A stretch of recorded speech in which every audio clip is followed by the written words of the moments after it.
మొన్నటిదాకా ఆనలు జోరుగా పడ్డాయి కదా, ఇంకా కూడా పడతాయట. చెర్లు కుంటలు ఏడాడ నిండినాయి. నీళ్ళకైతే రంది లేకుండా అయిందుల్లా. మరి ఇప్పుడు రైతులకు కావాల్సిందేంది? ఆగమాగం కాకుండా ఏ పంట చేయాలి, ఎప్పుడు వేయాలి, ఉన్న నీళ్ళని ఎట్లా వాడుకోవాలి, మొత్తం వ్యవసాయం మీదనే కాకుండా ఆమ్దాన్ వచ్చే మార్గాలేందో చెప్పేటోళ్ళు కావాలి.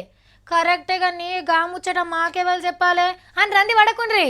మొత్తం వివరాలు ఖుద్దు సీఎం సారే చెప్పిండు. సాదుకుంటున్న ఊర్లను చూసొచ్చిండు సీఎం కేసీఆర్ సారు. ఎర్రవెల్లి నరసన్నపేటల తిరిగి ఊర్లు ఎట్లా డెవలప్ అవుతున్నాయో చూసిండు. డబుల్ బెడ్రూమ్ ఇండ్లు జల్దిన కట్టియాలే అని ఆఫీసర్లకు ఆర్డరేసిండు. ఇక పబ్లిక్ తోని చాలా సేపు ముచ్చట పెట్టిండు. ఆనలు ఫుల్లుగా పడుతున్నాయి కాబట్టి వ్యవసాయానికి ఏం డోకా ఉండదన్నాడు.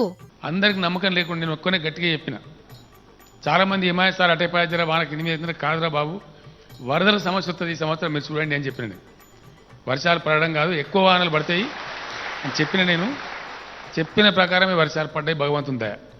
ఒకలికి ఒకరు సాయం చేసుకుంటా వ్యవసాయం చేసుకోవాలి అని సలహా ఇచ్చిండు.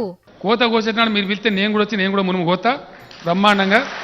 సర్కార్ పైకంతోనే బర్లను కోళ్లను కొనిస్తామన్నాడు ముఖ్యమంత్రి సారు. ఇంటికి 2 బర్రెలు కొనుక్కుందాం అనుకున్నాం, ఇప్పుడు కొనుక్కోవాలి. ఇప్పుడు ఇక ఊరు కోళ్ళు అంటే ఇంటికి 10 కోళ్ళు కూడా కొనిచ్చే బాకీ ఉన్నాం మనం. నవ్వద్దు, అది ఎకనామిక్ యాక్టివిటీ. అగ్రికల్చర్తో పాటు కోడిగుడ్లు కూడా అమ్ముకునే పరిస్థితి ఉండాలి. కోడి పెద్దగా పిల్లలు పెట్టాలి, పొదగాలి. ఇంట్లో ఆడోళ్ళ పెత్తనం ఉంటే మంచిగా అన్నాడు. ఎందుకో కూడా వివరంగా చెప్పిండు. ఇల్లు యొక్క పెద్ద మంచితనం, ఇల్లు యొక్క బాకీ, అప్పు, అంశం, డబ్బుకు సంబంధించిన వ్యవహారం అంతా ఇంటి ఆమెనే చూస్తుంది, ఇంటి ఆయన చూడడు. ఇంటి ఆయనకు బీడి కట్ట కొనుక్కోవాలంటే కూడా ఈమెనే డబ్బులు ఇవ్వాలి. మనమైతే ఆయన ఇటు అటో పోతాం, ఇక ఏదో ఒకటి ఖర్చు పెట్టేస్తాం. గదా అన్నట్టు అప్పుడప్పుడు వచ్చి పనులు ఎట్లా నడుస్తున్నాయో చూసి సలహాలు ఇచ్చిపోతున్నాడు సీఎం సారు.